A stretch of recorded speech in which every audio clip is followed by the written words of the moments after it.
Hey, Nick, congrats on the win. I thought that a nice segue, since we were all just sitting here watching Serena finish her match, would be to ask you what you admire about that great champion. I guess just the longevity of doing it at the highest level is amazing. I've struggled with injuries in my short career, and the fact that she can, come back from all these injuries, being a mum and still doing it at the highest levels is amazing. I think she's unbelievably humble as well off the court. She's extremely nice. I spent a lot of time with her, and she's a great champion for the sport. She's done so much for the sport, inspiring millions. So she's also an awesome human as well. So.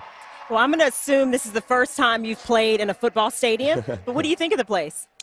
It's surreal, honestly. I didn't know what to expect. I'm not a massive NFL player myself, but the setup's amazing. What they've done, the facility's unbelievable. Obviously, the cafe, it's a massive upgrade. Obviously, I had some fond memories at Cranon Park, but this is definitely an upgrade. I think everyone is really enjoying it. The feedback's been amazing from all the players. So.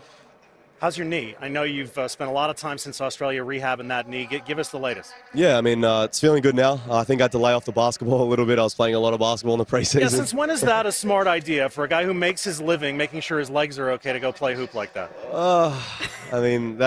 That's the question about my career right now, whether I'm willing to do the best for it. But, I went to Dallas, trained at Michael Johnson Academy, and I got some treatment on my knee, and I stopped playing basketball completely, so now it's feeling good. Well, we know you did some commentating in Australia. You gave us your assessment of Serena, but what do you think about the gig? What we're doing now.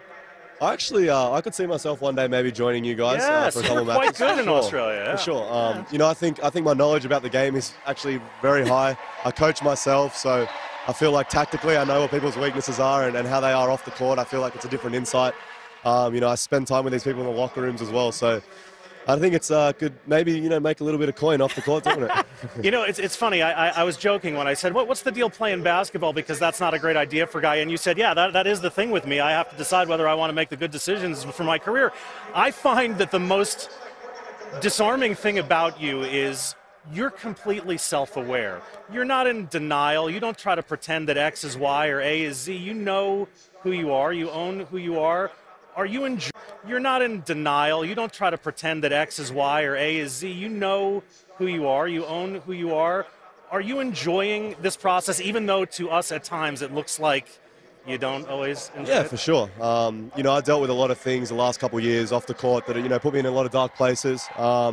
And I think I'm responding well. I'm just trying to find myself every day. Definitely know that I got a lot of things to work on. I got to work harder. I got to work on my game. Maybe that does involve getting a coach and maybe stop playing basketball at ridiculous hours. But, I think that, I'm just having fun with it. At the end of the day, we're just entertainers. We're trying to put on a good show. And today I did well, and hopefully I can continue during the tournament as well.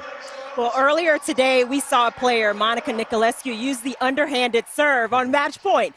You used the underhanded serve against Rafa in Acapulco. All's fair in a tennis match? Well, imitation's the first form of flattery.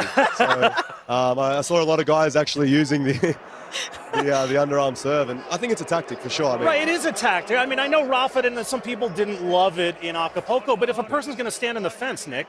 For sure. Especially with Rafa, I was feeling my legs. I was starting to cramp up, so I wanted a free point at any cost. He's standing so far behind the baseline, so I thought the underarm serve tried to break his rhythm a little bit, but of course social media took the other person's side. But I'm all right with that. Can I ask you, what is the thing that you like most about this sport, and maybe what's the thing you like the least about the life that it requires of you? I guess the thing I like least is just the travel. I think I love home. I love seeing my family, my friends. Last year I spent 6 months away from home, which is tough. I feel like I'm 23, which is relatively young. To be away from home is tough, but this sport's given me the opportunity to do extraordinary things. I have my own foundation back home in Melbourne for disadvantaged kids to come and live and feel like they have a bit of a family. So I've created some unbelievable friendships, and I've had some many fond memories, and I understand that I'm very blessed. Nick, it's always a pleasure to chat with you. You've never given us anything but a really honest and enjoyable chat. Lajovic next. I know you beat him here last year, so good luck with that. Appreciate it. Thank you.